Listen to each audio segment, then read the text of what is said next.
اول تو اختلافات ہوں گے نہیں، اور اگر کبھی کسی چیز پہ ہوتے بھی ہیں تو وہ ہمارے ایک گھر کا معاملہ ہے، ہم ساری ایک فیملی ہیں. تحریک انصاف بہت جذباتی سی فیملی ہے تو فیملی ہے، ساؤتھ ایشین فیملیز جنرلی جذباتی ہوتی ہیں. یعنی کہ میں خاص طور پہ میرا جو ایمفسس ہے وہ فیملی پہ ہے، ہم ایک خاندان ہے، ایک فیملی ہے.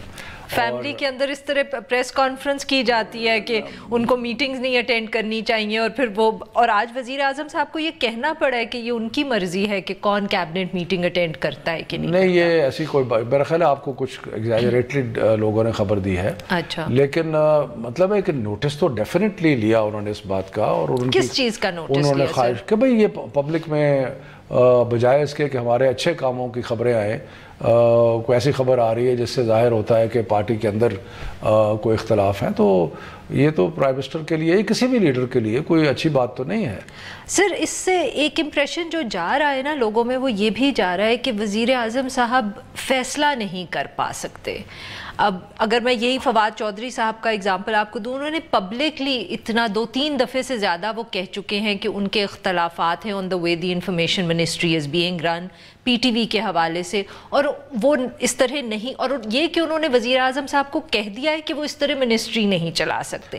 اب اس سے امپریشن یہ ملتا ہے کہ جیسے ایک منسٹر نے وزیر اعظم صاحب کو الٹیمیٹم دیا ہوا ہے، اب وزیر اعظم صاحب فیصلہ کیوں نہیں کر لیتے اس کا؟ نہیں میرا خیال ہے کہ آپ نے اس کو پتہ نہیں کھینچ کھانچ کے کہاں لے گئے کہ جی فیصلہ نہیں. وہ ٹی وی پہ آ کے اگر 4 دفعے وزیر کہتا ہے کہ میں نے وزیر اعظم کو کہا ہے کہ اس طرح میں منسٹری نہیں چلا سکتا. دیکھیں پارٹی لیڈر کی حیثیت ایک شفیق باپ کی ہوتی ہے، اور جو شفیق باپ ہوتا ہے وہ ضروری نہیں ہے کہ ہر وقت ہاتھ میں کوئی چھڑی پکڑی ہو اور ایسی کوئی بات ہو، لیکن وہ سمجھاتے ہیں، وہ پیار سے کہتے ہیں. اور عمران خان جو لوگ ان کو نہیں جانتے، وہ ایک انتہائی شفیق انسان ہے، اور وہ اپنے ساتھیوں کے ساتھ ہو جاتے ہیں کبھی ان کے اپنے ساتھیوں کے ساتھ کبھی کبھی سپوائل بھی ہو جاتے ہیں. لیکن میں یہ سمجھتا ہوں کہ وہ جس قسم کی کوئی ہم کوئی فوجی طریقہ کار نہیں ہے، یا کہ جی ایک ہوا تو چارج شیٹ ہوا، یا کوئی ہم اس قسم کی کوئی بیوروکریٹک آرگنائزیشن نہیں ہے. ڈسپلن کم ہے. نہیں دیکھیں ڈسپلن پولیٹیکل پارٹیز کے اندر اس قسم کا ڈسپلن نہیں ہو سکتا جس قسم کا جو عسکری تنظیموں میں یا بیوروکریسی میں ہوتا ہے، اس طرح کا نہیں ہوتا. اور یہ سارے لوگ الیکٹڈ لوگ ہیں، اپنے اپنے ایک ان کی حیثیت ہے، تو اختلاف رائے ہو بھی جاتا ہے. تو اس کو صرف اس میں اگر اور کوئی ایسی چیز انہونی نہیں ہے سوائے اس کے کہ وہ پبلک میں جب آتا ہے تو ایک تاثر اچھا نہیں جاتا. جی اب we have to take a short break. جی ناظرین یہاں لیں گے ایک چھوٹا سا بریک، اور جب ہم بریک سے واپس آئیں گے تو شفقت محمود صاحب سے گفتگو جاری رہے گی. اسٹے ود اس.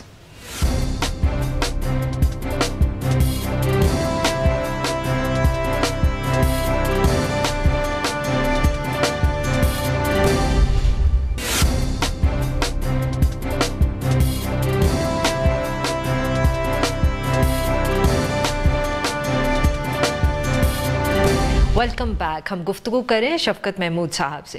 جی سر، آپ کی لڑائیاں تو ایک طرف، مگر اکانومی بھی لگتا ہے آپ کی کنٹرول میں نہیں آ رہے. اختلاف رائے کو لڑائی کا نام نہ دیں. اختلاف رائے یا جو نہیں، اختلاف رائے تب تک ہے جب تک آپ کے اندر ہے، جب باہر آئے گی تو لڑائی ہوگی. بٹ اب آپ یہ بتائیں کہ اکانومی کی ہینڈلنگ کے حوالے سے بہت تنقید ہو رہی ہے، اور اب تو وہاں بھی خبریں آ رہی ہیں کہ کیبنٹ میٹنگز کے اندر بھی اسد عمر صاحب جو ہے وہ اکیلے پڑ گئے ہیں، کوئی ان کو سپورٹ کرنے کو تیار نہیں ہے آن دا ڈیفیکلٹ ڈیسیجنز، بیکاز سب گھبرائے ہوئے ہیں کہ اتنا زیادہ تنقید ہو رہی ہے اس وقت. نہیں ہم سب اسد عمر کے ساتھ ہیں. دیکھیں نا، اگر آپ سیاست کو بالا رکھ کے اگر آپ کسی بھی اکانومسٹ سے پوچھیں کہ جی جن حالات میں ہمیں یہ حکومت ملی تھی، اس کے بعد جو فیصلے ہم نے کیے ہیں، اس میں سے کون سا فیصلہ ایسا ہے جو کوئی اور جو باشعور ہوتا اور جو اکنامکس کو سمجھتا وہ نہ کرتا. سر 8 مہینے کا آپ نے ڈیلے کیا آئی ایم ایف کے پاس جانے میں. گیس کی آپ نے پرائسز بڑھائیں، اس کے بعد آپ نے ریئلائز کیا کہ بلز غلط چلے گئے. پھر پہلے آپ لوگوں نے کہا کہ ریفنڈ کریں گے، پھر آپ کے منسٹر نے کہا نہیں دیکھتے ہیں، پتہ نہیں کرتے ہیں کہ نہیں. سو انڈیسیژن جو ہے وہ ہر چیز پہ نظر آ رہا ہے. آپ جواب دینے کا تو موقع نہیں دیتے، آپ سوالوں کے بچھاڑ کر دیتے ہیں. نہیں تو یہ تو ہمارا کام ہے نا. I also have to justify my job. لیکن ہمیں ہمارا دیکھیں بات یہ ہے کہ کچھ معروضی حالات ایسے ہوتے ہیں جن پہ کچھ فیصلے کرنے پڑتے ہیں. مثال کے طور پہ اگر انٹرنیشنل مارکیٹ میں تیل کی قیمت بڑھتی ہے تو آپ، بلکہ ہم نے تو بہت بڑی سبسڈی دی ہے ان دا سینس کہ 12 روپے کا اوگرا نے ہمیں کہا کہ تیل کی قیمت بڑھائیں. وہ تو روٹین ہے. ہر حکومت نہیں ہر حکومت سبری منگواتی ہے زیادہ کی اور پھر کہتی ہے ہم نے صرف آدھا پاس آن کیا. یہ روٹین ہو گئی ہے پاکستان. ہمیں اتنی چلاکیاں نہیں آتی. اچھا بالکل. آپ سیدھے سادے لوگ ہیں. لیکن میں آپ کو بتاؤں کہ ہم نے سیلز ٹیکس، آپ تو سمجھتی ہیں ان چیزوں کو، کہ کتنا سیلز ٹیکس ریڈیوس کیا ہے آئل کے اوپر تاکہ ہم اس کی قیمت جو ہے اس کو بہت زیادہ نہ بڑھائیں. تو اس کے بعد جو ریونیو پہ فرق پڑے گا وہ پڑے گا. دیکھیں نا پرابلم یہ ہے کہ سب کو پتا ہے کہ قیمتیں بڑھیں گی تیل کی اگر بیرونی دنیا میں قیمتیں بڑھتی ہیں، لیکن کوئی اس چیز کو جان کے آمدن سمجھنے کی تیار نہیں ہے. اسی طرح اگر آپ گیس کو دیکھ لیں، وہ تو ایک بیچ میں ایک گڑبڑ ہو گئی اور ایک، لیکن اگر گیس کو آپ دیکھیں کہ پہلی دفعہ چھوٹی نہیں بہت بڑی ہوئی، بہت بڑی، اور ہم ریفنڈ کر رہے ہیں. آپ کے منسٹر صاحب تو کہہ رہے تھے بیچ میں پتہ نہیں ہم دیکھتے ہیں کرتے ہیں یہ ہے. لیکن میں آپ کو بتاؤں کہ تقریباً آج تک ہماری گیس کمپنیوں کی تاریخ میں خسارہ کبھی نہیں ہوا تھا، اور یہ لوگ جو تھے یہ 190 ارب کا خسارہ جو ہے وہ چھوڑ کے گئے تھے. تو اس لیے دیکھیں نا، اب بجلی کے سرکولر ڈیٹ یہ چھوڑ کے گئے 12 یا 13 ارب کی. سو مقصد یہ ہے کہ ہم نے جو حالات ہم نے انہیرٹ کیے اس کے اندر جو فیصلے ہم نے کرنے تھے وہ ہم نے کیے. اب آپ مجھے یہ بتائیں کہ جو 5000 ارب سے قرضہ لے جائیں 30,000 ارب پر، اب اس کی پیمنٹ تو کرنی ہے نا. اس کے بعد جو ڈالر میں 95 بلین تک قرضہ لے جائیں تو کیا کریں ہم. سو ان لوگوں کی جو مس مینجمنٹ اور کرپشن اور لوٹ مار ہے پچھلے 10 سالوں کی، اس کا خمیازہ ہم بھگت رہے ہیں. لیکن انشاءاللہ تعالی میں یہ سمجھتا ہوں کہ یہ کچھ دیر مشکل 1-2 مہینے ہے، لیکن اس کے بعد آہستہ آہستہ اکانومی اسد عمر صاحب تو 2 سال کی بات کر رہے ہیں آپ. نہیں، آہستہ آہستہ اکانومی جو ہے وہ کھڑی ہونی شروع ہو جائے گی.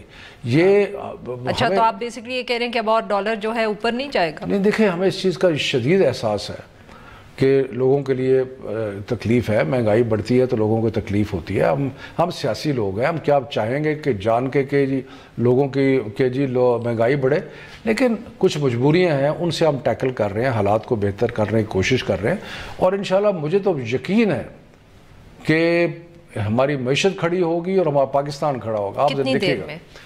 دیکھیں میں اکانومسٹ نہیں ہوں، لیکن میرا خیال ہے کہ یہ سال مشکل ہے، اور یہ مشکل سال کیونکہ اس میں IMF کا بھی ہونا ہے، باقی چیزیں بھی ہونی ہیں.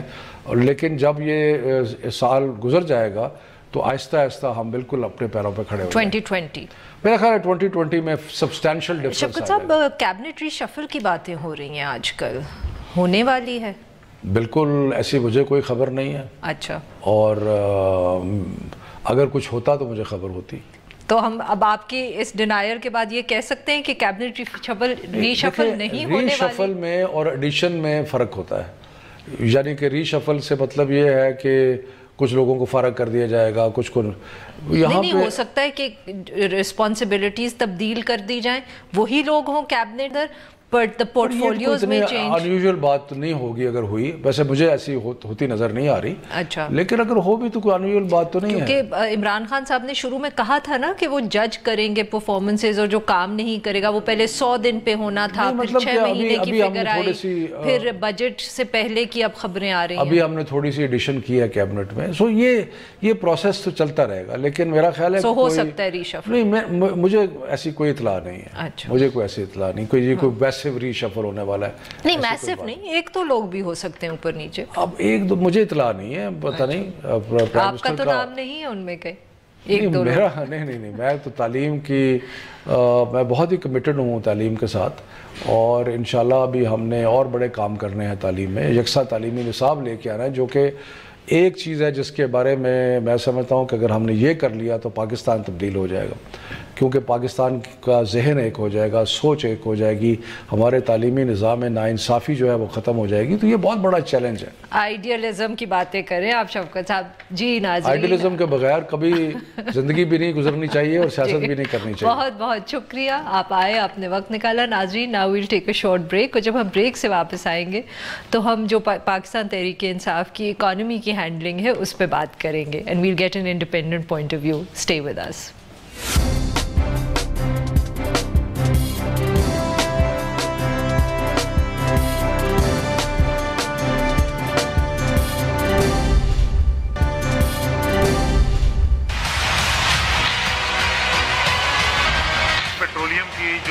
چینج ہے وہ تو آئی ایم ایف کے ایگریمنٹ کے بالکل اپوزٹ ہے. انٹرنیشنل پرائسز بڑی, ڈوگرا نے کہا کہ جی ٹیکس ریٹ کے مطابق جو ہے 11 روپے کچھ قیمت بڑھ جانی چاہیے.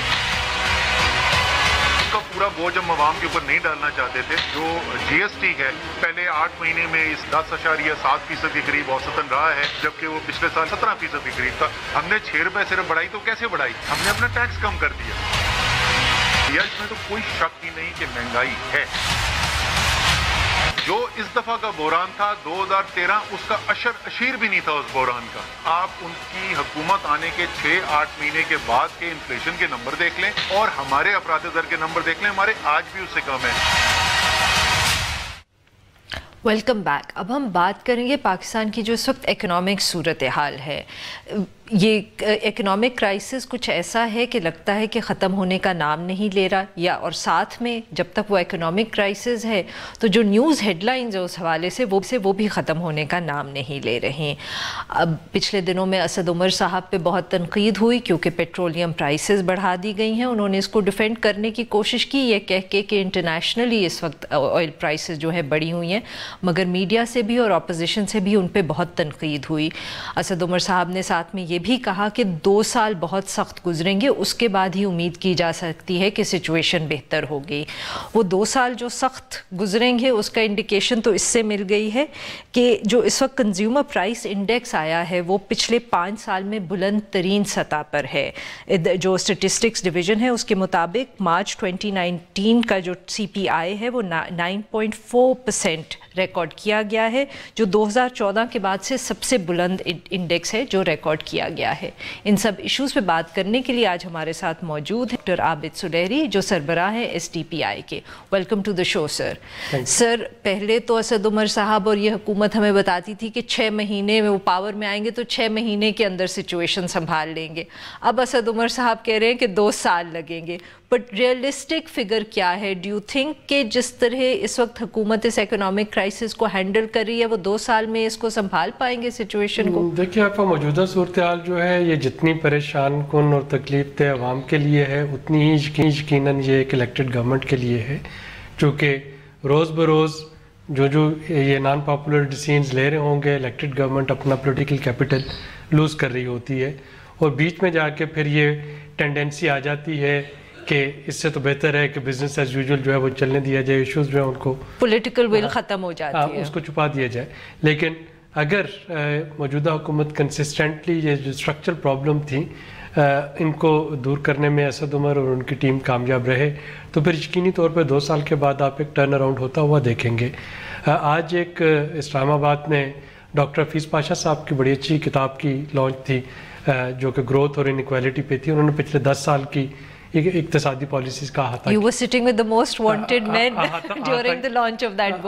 کیا ہوا تھا, اور اس میں یعنی یہ میری یا حکومت کی یا کسی اور کی نہیں, یہ ڈاکٹر حفیظ پاشا کی ریسرچ بیسڈ جو اس کی چند چیزیں تھیں جس میں ان کا خیال تھا کہ ایک بہت بڑی مسٹیک جو تھی, انہوں نے بہت بڑا اپریشیٹ کیا پی ایم ایل این کی پالیسیز کو ایز فار ایز الیکٹریسٹی کی جو پروویژن ہے وہ بہتر ہو گئی ہے, انفراسٹرکچر بہتر ہو گیا سی پیک پہ. لیکن جو 2-4 چیزیں انہوں نے کرٹیسائز کی ہے اس میں ان کا خیال تھا کہ جو روپے کو اوور ویلیو کرنا تھا یہ ایک بہت بڑی مسٹیک تھی. اس کی وجہ سے انہوں نے جو ٹرم یوز کی اور جو اکانومی کے اسٹوڈنٹ ہے وہ اس کو سمجھ سکے, انہوں نے کہا جی یہ ایک بڑی ریئر ڈچ ڈیزیز جو ہے اس کی شکار ہوگی پاکستان کی اکانومی, جس میں گروتھ بھی نہیں ہوتی اور انفلیشن بھی بڑھتی چلی جا رہی ہے جو اس وقت سچویشن ہے. تو وہ جو آئی ایم ایف کے اس وقت فگرز ہیں کہ $24 بلین جو ہے وہ اسٹیٹ بینک نے پہلے 4 سالوں میں اپنا سیل کیا اوپن مارکیٹ میں صرف روپے کو 102 پہ رکھنے کے لیے، تو بہت سی چیزیں اس کا خمیازہ بھگتنا پڑ رہا ہے۔ پھر انہوں نے اس بات کی طرف بھی اشارہ کیا کہ جو پچھلے 3 سالوں میں جو جی ڈی پی گروتھ کا ریٹ بتایا جاتا تھا that was significantly over stated, تو انہوں نے یہ نہیں کہا کہ معمولی اضافہ تھا، انہوں نے لفظ استعمال کیا ہے سگنیفیکنٹلی اوور اسٹیٹڈ۔ سر یہ تو پی ایم ایل این کے اوپر کافی الزام لگتا تھا کہ وہ فگر فجنگ کرتے تھے، خیر اس سے پہلے بھی حکومتوں پہ لگا ہے بٹ ان پہ بھی لگا۔ تیسرا جو انہوں نے اس میں کہا ان کو ایون کو جو بڑا ڈرا دینے والا ہے وہ تھا کہ پاورٹی کا، کہ جو پاورٹی کا فگر دیا گیا تھا کہ پاورٹی 24% ہو گئی ہے 30% سے گر کے پی ایم ایل این کی حکومت کے زمانے میں۔ انہوں نے یہ کہا کہ جی انہی فگرز کو انہی ڈیٹا کو جب انہوں نے اپنے ماڈل رن کیے تو ان کا خیال ہے کہ پاورٹی بڑھ کے 38% ہو چکی ہے۔ اچھا کم نہیں ہوئی تھی، پی ایم ایل این کے زمانے میں بڑھی تھی، لیکن تو بات کہنا یہ ہے کہ کسی نہ کسی حکومت کو یہ اسٹرکچرل پرابلم جو ہیں یہ ایڈریس کرنے ہیں۔ اسد عمر اور ان کی ٹیم اگر یہ کر جاتے ہیں ان اسٹرکچر پرابلم کو، جو کہ ڈیفینیٹلی دوز آر پین افلکٹنگ، وہ تکلیف دہ ہوں گے، لیکن کم از کم اکانومی کی بنیاد درست ہو جائے گی۔ پچھلے 5 سالوں میں اب دیکھیے نا، آپ کوئی بھی بجٹ بک اٹھا کے دیکھ لیں آپ کو انرجی سرکولر ڈیٹ نہیں نظر آتا۔ اب کیا آپ سمجھتے ہیں کہ کوئی بھی ایسا بجٹ جس میں کہ آپ 1400-1500 ارب روپے کے اخراجات جو ہے بالکل سائڈ پہ کر دیں، پچھلے سائڈ پہ نہ کر دیں سر، آپ صحیح کہ غائب کر دیا نا، اور یہ پاکستان مسلم لیگ نواز نے کیا، اور دیکھیں اس پہ کوئی بات نہیں کرتا ہے۔ اسی طریقے سے جو پبلک سیکٹر انٹرپرائزز کے لاس تھے ان کو آپ بجٹ نہیں دیکھیں گے، تو اگر ان چیزوں کو انکلوڈ کر کے آپ کو اپنے بجٹ کے خسارے دیکھنے ہیں تو پھر یقیناً وہی صورتحال ہے جو آج ہے۔ اگر آپ حکومت سے یہ توقع رکھیں کہ وہ کچھ چیزوں کو غائب کر دے اور سارا کچھ گڈی دکھانا شروع کر دے، تو وہ بھی ایسے بہت سے ایڈوائزرز بیٹھے ہوں گے جو کہ وہ بڑا پرفیکٹلی کر دیں گے۔ سر بٹ اس میں جو ایک بات آ رہی ہے وہ یہ ہے کہ ٹھیک ہے، یہ تو ہمیں معلوم ہے کہ پاکستان مسلم لیگ نواز جو اکنامک سچویشن چھوڑ کے گئی، وہ جو بھی حکومت ہوتی ہے اس کے لیے بہت پرابلمٹک ہوتی ہے، اگر وہ خود واپس آتی تو ان کے لیے بھی بہت مسئلہ ہوتا۔ ان ریئلسٹک بجٹ بھی انہوں نے جو آخری پاس کیا وہ بھی اس طرح تھا، پر سوال یہ اٹھتا ہے اور جو بہت سی تنقید ہو رہی ہے اس وقت پی ٹی آئی پہ، وہ یہ ہو رہی ہے کہ کرائسس اپنی جگہ، پی ٹی آئی کی حکومت ان کو ہینڈل نہیں کر پا رہی، جیسے ان کی سمت نہیں ہے، کہ مسئلہ شاید مشکل فیصلے کرنے کا نہیں ہے، مسئلہ یہ ہے کہ پی ٹی آئی یہ فیصلہ ہی نہیں کر پا رہی کہ انہوں نے فیصلے کون سے کرنے ہیں۔ اس میں آئی ایم ایف کا ایک ایگزامپل ہے، چکی ہے آئی ایم ایف کے پاس بھی 8 مہینے کا جو ڈیلے آیا، یقیناً 8 مہینے کا ڈیلے آیا، یہ تو اب ان کی قصور ہے نا، یہ تو ہم پی ایم ایل این پہ نہیں ڈال سکتے۔ اس وقت جو اصل سچویشن یہ ہے، پی ٹی آئی جو ہانٹ ہو رہی ہے وہ فیصلے نہ کرنے کی وجہ سے نہیں ہو رہی، پی ٹی آئی ہانٹ ہو رہی ہے اپوزیشن میں بیٹھ کے جو جس قسم کا اوور سمپلیفائڈ سولوشن وہ پریزنٹ کرتی تھی، یا جتنا آسان سمجھا تھا انہوں نے اکانومی کو، اور جو سبز باغ انہوں نے دکھائے اپنے وہ اس وقت اکانومی کی صورتحال نہیں ہے۔ اس کی انالوجی میں یوں ہی دیا کرتا ہوں کہ جب آپ اپنے گھر میں ریپیئر کے لیے ایک دفعہ میسنز کو بلا لیتے ہیں تو آپ کا خیال ہوتا ہے کہ صرف باتھ روم کی ٹائل جو ہے وہ ٹھیک کروانی ہے، اور 6 مہینے بعد پتہ چلتا ہے کہ آپ کا آدھا گھر ادڑ چکا ہے، اور جب تک آپ کی جیب سے پیسے ختم نہیں ہو جاتے میسن گھر سے نہیں نکلتا، کیونکہ آپ نے اپنی پرابلم کو بہت انڈر اسٹیمیٹ کیا ہوتا ہے۔ بٹ سر اس کے اندر ڈر یہ بھی ہوتا ہے کہ پیسے ختم ہو جائیں گے، وہ گھر سے نکل جائے گا، بٹ گھر ہے وہ کام وہیں کا وہیں رہ جائے گا۔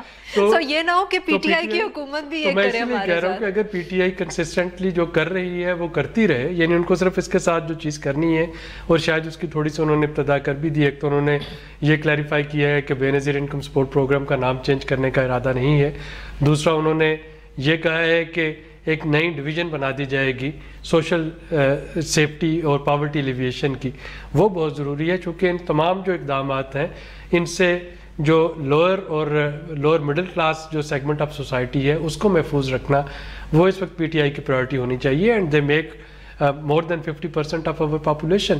تو اگر حفیظ پاشا کی بات مانیں 38% لوگ جو کہ پاورٹی لائن سے نیچے ہیں، اور آپ کے پاس 10-15-20% جو لوور مڈل انکم کلاس سے یا مڈل انکم کلاس سے بھی ہیں، اگر آپ ان کو دیکھتے ہیں اور ان کی پروٹیکشن کے لیے اس وقت جو اقدامات حکومت کر سکے اس کو کرتے رہنا چاہیے، تاکہ جو ٹاپ براس ہے وہ اس کو اس وقت وہ جو ایلیٹ کیپچر کی ہم ٹرم یوز کرتے آئے تھے بڑے دہائیوں سے، میرا خیال اٹ از اباؤٹ ٹائم کہ اب اس ایلیٹ کیپچر کو چیلنج کیا جائے، اور وہ کر رہی ہے پی ٹی آئی۔ اور یقینی طور پہ میں آپ کو یہ بھی بتا دوں کہ اس سے عوام سڑکوں پہ نہیں نکلیں گے، ایلیٹ شاید میں اور آپ ہم سڑک پہ کھڑے ہوں، اگر ہم بھی اپنے آپ کو اس ایلیٹ صف میں کہیں پہ پیچھے لائن کے بالکل اینڈ پہ شمار کر رہے ہیں کہ ہمارا جینا دوبر ہو جائے گا، لیکن حکومت کو لوئر اور جو مڈل انکم کلاس ہے اس کے لیے پروٹیکٹیو میئر وہ لے رہی ہے. بہت بہت شکریہ ڈاکٹر صاحب, آپ آئے, آپ نے کہا. ناظرین, now we'll take a short break, اور جب ہم بریک سے واپس آئیں گے تو ہم بات کریں گے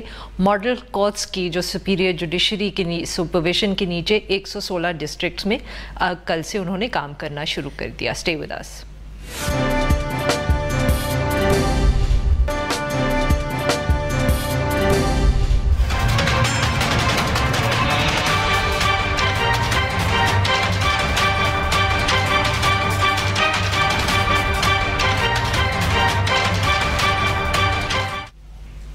ویلکم بیک. پروگرام کے آخری حصے میں ہم بات کریں گے عدالتی نظام کے اندر جو اس وقت کوششیں ہو رہی ہیں ریفارم کی اور امپروومنٹ کی. اسی حوالے سے ڈسٹرکٹ لیول پہ ماڈل کورٹس بنا دی گئی تھیں. 116 ماڈل کورٹس جو یہ ہیں, انہوں نے کل اپنا ان کا پہلا دن تھا آف ورکنگ, اور جو ریزلٹس ریلیز کیے ہیں اور تفصیل فراہم کی گئی ہے سپریم کورٹ کی طرف سے, اس کے مطابق ان 116 ماڈل کورٹس کے اندر 89 مقدمات جو تھے وہ نمٹائے گئے ایک دنوں میں, اور 2 ملزمان کو سزائے موت دی گئی. اس کے علاوہ 100 جو ملزم تھے ان کو چھوڑ دیا گیا کیونکہ کوئی ثبوت نہیں ملا ان کے خلاف. یہ جو ماڈل کورٹس ہیں یہ ڈسٹرکٹ لیول پہ بنائی گئی ہیں, اور ان کے اندر ایٹ دا مومنٹ صرف مرڈر کے اور نارکوٹکس کے جو کیسز ہیں وہ چلائے جائیں گے. اور بیسکلی آئیڈیا یہ ہے کہ جلدی ایک اسکیڈول کے مطابق اس کے اندر ایڈجرنمنٹس کے بغیر کیسز کا فیصلہ آئے. یہ کتنا ایک اہم سٹیپ ہے اور اس سے کیا فرق آ ہے ہمارے نظام کے اندر, اس ایشو پہ بات کرنے کے لیے ہمارے ساتھ موجود ہیں کامران مرتضیٰ صاحب جو وائس چیئرمین ہیں پاکستان بار کاؤنسل کے. ویلکم ٹو دا شو سر. وعلیکم السلام.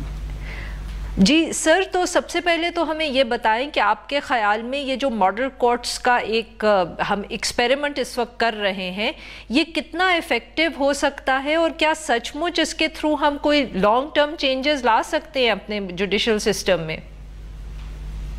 ایک بات جو اس وقت موجودہ چیف جسٹس صاحب کے دور میں جو ہو رہی ہے وہ ایسی ایفرٹس ہیں ود ان سسٹم جس میں خود نمائی کی بجائے جو ہے وہ کوشش کر رہے ہیں. آپ ان کوششوں سے اختلاف کر سکتے ہیں کہ وہ ٹھیک ہیں یا نہیں ہیں, یا ود ان سسٹم ہیں یا ود ان سسٹم سے باہر ہیں, مگر کم از کم اس پورے موجودہ نظام میں خود نمائی جو ہے وہ کم سے کم ہے, یا کم سے کم کہی جا سکتی ہے.